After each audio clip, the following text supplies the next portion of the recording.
welcome back to my channel. This is Sobat Sostra. Yeay. Wow, kita cuma berdua kali ini, Mister. Yes, berdua. Kita sedang sibuk menata hati. Mempersiapkan sesuatu. Oke, all the best buat Mistika ya. Oke, everyone, thank you so much for clicking this video to stop by to watch us, and today I'm not alone. I have. Hello everyone, assalamualaikum. Waalaikumsalam. Thank you, Mr. Thank you so much for coming. Yes, sedondon. Iya. Wah, Masya Allah. Pipiku masih besar loh. Saya juga, Mister, jangan sedih. Mister kan ke Sarawak, saya kan ke Tokyo. Iya, tapi makanan Sarawak lebih enak. Iya, betul. Saya nggak mau bertanding halal untuk itu. Susah banget cari halal di Tokyo. Oke, tapi saya ada sebuah video. Judulnya tuh sangat menarik banget, Mister. Apa tuh, Mister? Nah, pokoknya kalau ada cuma berdua kayak berat-berat ya. Iya, oke. Kalau cuma berdua masih berat-berat kan. Nggak berat sih, Mister. Tapi it's going to be very fun gitu. Kita akan diskusi. Nanti kita juga akan mendengar bagaimana pendapat dari teman-teman juga di kolom komentar. Ketika mulutmu lebih cepat dari otakmu. Ketika mulutmu lebih cepat dari otakmu. Oke, berarti berucap tanpa berpikir. Itu tentang, sensitif. Tarif. Tarif Indonesia dan USA, tarif dagang dan tarif dagang Malaysia. Pemerintah US. Betul. Dan beberapa negara lainnya. Betul, termasuk Indonesia dan Malaysia. Oke, ada sebuah video nih. Padahal ini seorang influencer hebat gitu. Seorang speaker banget, dia punya banyak fans, banyak fansnya juga di YouTuber, Instagram, karena memang pekerjaan dia juga tuh motivational gitu juga. Makanya banyak fansnya di Malaysia dan Singapura. Dia berkata tentang hal seperti ini, dan judul ini ditujukan buat dia. Ketika mulutmu lebih cepat daripada otakmu. Buat si influencer. Buat influencer ini. Nah, dia bercakap tentang bagaimana akhirnya pajak itu atau tarif itu ditetapkan untuk Malaysia dan Indonesia. Seperti apa kayak everyone? Penasaran? Penasaran banget. Dan inilah videonya everyone. 1, 2, 3. So we made a deal with Indonesia. I spoke to their really great president, very popular, very strong, smart. We made the deal. We have full access. He speaks about our president. He speaks about our president. As you know, Indonesia is very strong on copper. Yeah. But we have full access to everything. We will pay no tariffs. So they are giving us access into Indonesia, which we never had. That's probably the biggest part of the deal. And the other part is they are going to pay 19%, and we are going to pay nothing. I think it's a good deal for both parties. We have a couple of those deals. Good deal for both parties. I don't think so. Basically is working along that same line. We're going to have access into India. And you have to understand, we had no access into any of these countries. Our people couldn't go in. And now we're getting access because of what we're doing with the tariffs. Kalau guys, ini ada berita ngeri banget dari Malaysia. Ini salah satunya berhubungan kan Donald Trump, presiden favorit kalian semua. Yang suka nggak suka sudah menjadikan Malaysia menjadi tidak kompetitif. Dan lu jangan kaget kalau akan makin banyak syarikat-syarikat kilang-kilang alias perusahaan di Malaysia yang muflis alias bankrupt. So kalau lu penasaran gimana bisa chaos Malaysia ini, apakah dia akan hancur dan bubar? Dan di skip video ini dan cek di sana. Ini betul-betul menarik. Kenapa? Karena ketika negara Indonesia lagi fokus-fokusnya membangun bangsa, bangsa Indonesia lagi fokus swasembada pangan, lagi fokus dealing dengan EU, dengan Eropa, dealing dengan Amerika, Donald Trump. Malaysia yang tidak paham cara berdagang, apa yang terjadi? Ya, mereka ternyata kena tarif 25%. Ulangin, Indonesia dapat tarif 19%. Orang-orang pada bego-begoin pemerintah karena nggak paham mereka. Dan hari ini lu lihat Malaysia tarifnya berapa? Malaysia 25%. Ya makanya lu jangan heran kalau akibatnya ya produk Malaysia nggak kompetitif dan akan makin banyak kalau Malaysia gagal. Akan makin banyak syarikat-syarikat, akan makin banyak kilang-kilang, pabrik-pabrik perusahaan di Malaysia yang bangkrut. Muflis. Ngeri nih. Banyak orang meremehkan Indonesia berhasil dapat 19% itu sebagai bad deal. Bego. Salah. Tunggu dulu. Malaysia tarifnya 25%. Hari ini tambah cuan atau tambah merana rakyatnya? Ternyata tambah nyungsep. Jadi ini salah satu perkembangan yang menarik nih guys tentang situasi geopolitik di Indonesia, yang mana kalau negara-negara ini salah langkah bukannya tambah benar tapi tambah nyungsep dan tambah kolaps. Nah ini sekali lagi gue mau kasih warning, karena Malaysia itu banyak yang jadi follower Benix. Beberapa menteri-menteri di Malaysia, pengusaha Malaysia itu banyak followersnya Benix. In fact, hampir 100.000 orang loh follower Benix dari negara seperti Malaysia dan Singapura. Itu adalah judul dari video utama kita, yaitu ketika mulutmu lebih cepat dari otakmu, Mister. You know what? Itu perundingannya belum selesai, Mister. Perundingan itu berakhir di tanggal 31 Juli. Seperti itu. Dan dari masa Indonesia yang mendapatkan keputusan 19% itu, jangan berpikir Malaysia diam saja hingga tanggal 31-nya. We know Malaysia selalu terdepan di dalam lobby, di dalam memberikan diplomasi perundingan. They are the best. Sejarah sudah membuktikan. Tapi beginilah, Mister. Ketika mulutmu lebih cepat daripada otakmu, dia mengaku menteri-menteri Malaysia menjadi follower dia. Ada 100.000 orang Malaysia yang menjadi follower dia, termasuk orang Singapura juga. Seperti itulah, Mister. Bagaimana menurutmu hal-hal seperti inilah yang menjadikan Indonesia mentality daripada orang-orangnya yang merasa kayak nggak bisa bersabar dulu, nggak bisa menunggu sesuatu ini benar-benar selesai dulu putarannya baru kamu ngambil kesimpulan. Ini perundingan masih berlangsung. Bangganya dia Indonesia mendapatkan tarif dengan cara harus semua data kita diserahkan ke USA. Muanya kita harus membeli ini, membeli itu dari USA.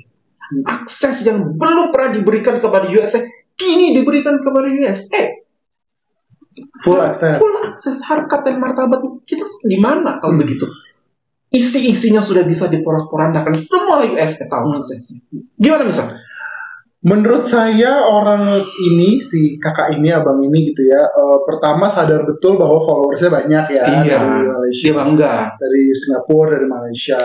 Karena dia sadar, beliau sadar mengenai hal ini, beliau mencoba mengambil keuntungan dari hal tersebut gitu. Mengambil keuntungannya karena ini, Mister. Yang namanya konten itu kan butuh 4 detik pertama untuk hook sebagai hook gitu ya, atau 10 detik pertama sebagai hook. Yang disebar tuh either kebahagiaan, kebencian atau ketakutan, gitu kan? Nah, dia sadar nih bahwa teman-teman Malaysia adalah followersnya. Jadi di 10 detik pertama tuh Malaysia kan begini, Malaysia kan begini. Nah, yang dikejar adalah menurut saya yang pertama kali adalah rasa takut, gitu ya, rasa takut.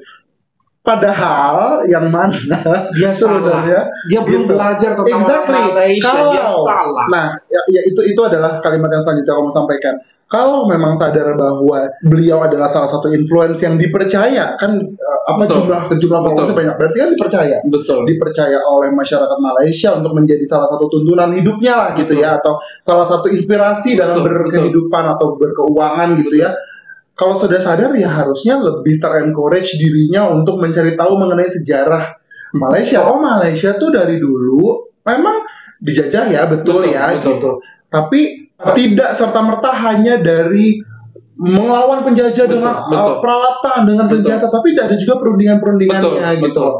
Dan sampai detik ini pun segala hal yang bisa kita lihat di Malaysia, bisa bekerja sama dengan China, bisa bekerja sama dengan negara-negara di Middle East gitu, bahkan di Inggris, itu semua kan pasti karena perundingan gitu ya. Sehingga kita bisa dikenal, Malaysia itu adalah gerilya. Gerilya itu adalah di mana pihak kita yang berjuang itu melakukan perlawanan secara diam-diam dan sembunyi-sembunyi.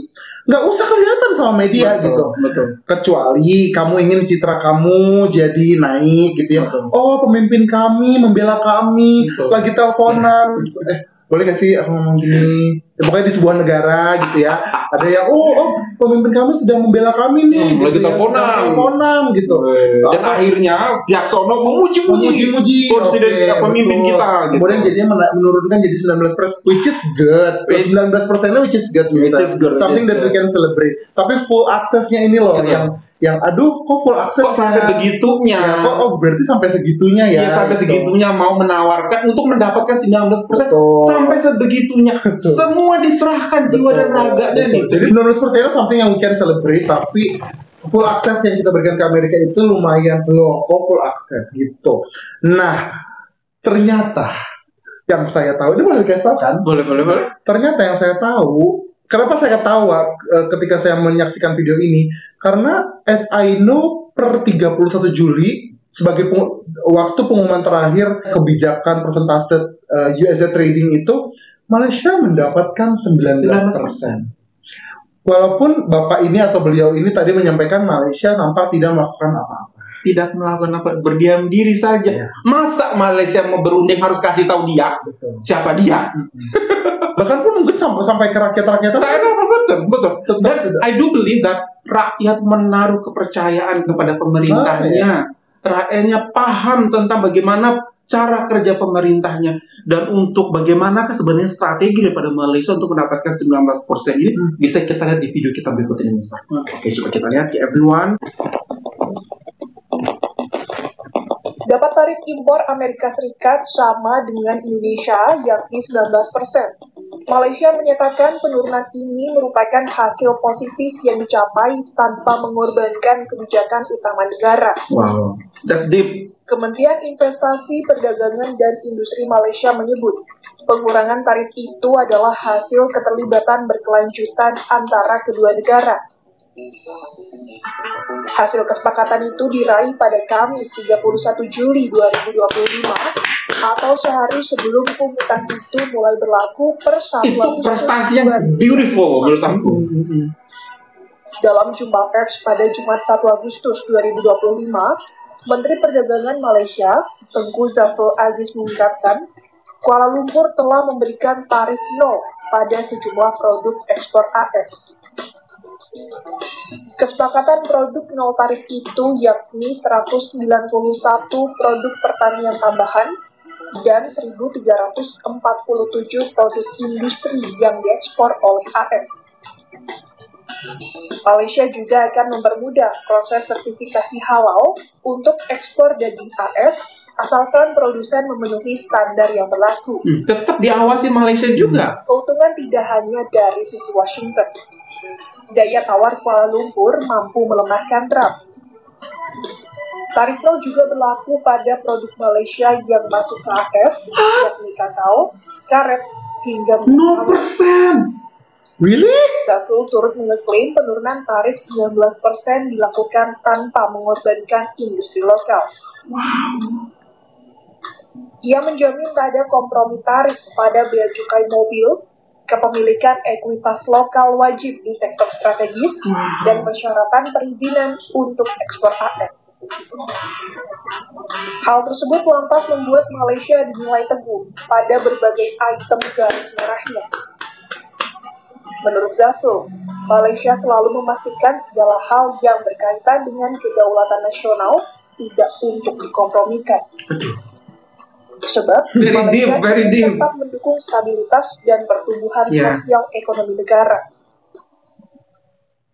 So kita nak pastikan yang berkaitan dasar-dasar utama negara kita ini tidak terjejas saat mengenai kedaulatan negara. Meski tarif baru itu dinilai belum ideal, tetapi setidaknya kesepakatan tersebut menempatkan Malaysia pada posisi yang adil dan kompetitif. Hal itu jika dibandingkan dengan negara-negara tetangganya, salah satunya Indonesia. Sebelumnya, Gedung Putih pada Rabu 31 Juli 2025 mengumumkan bahwa Presiden AS, Donald Trump, resmi menurunkan tarif impor dari Malaysia menjadi 19%. Kebijakan itu berlaku mulai 1 Agustus 2025 dan merupakan penyesuaian tarif awal yang dijadwalkan sebesar 25%. Diketahui, Malaysia telah memulai negosiasi penurunan tarif dengan AS sejak April 2025.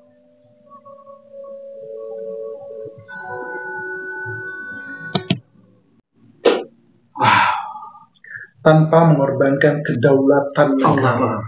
That's deep. Wow. That's deep. Malaysia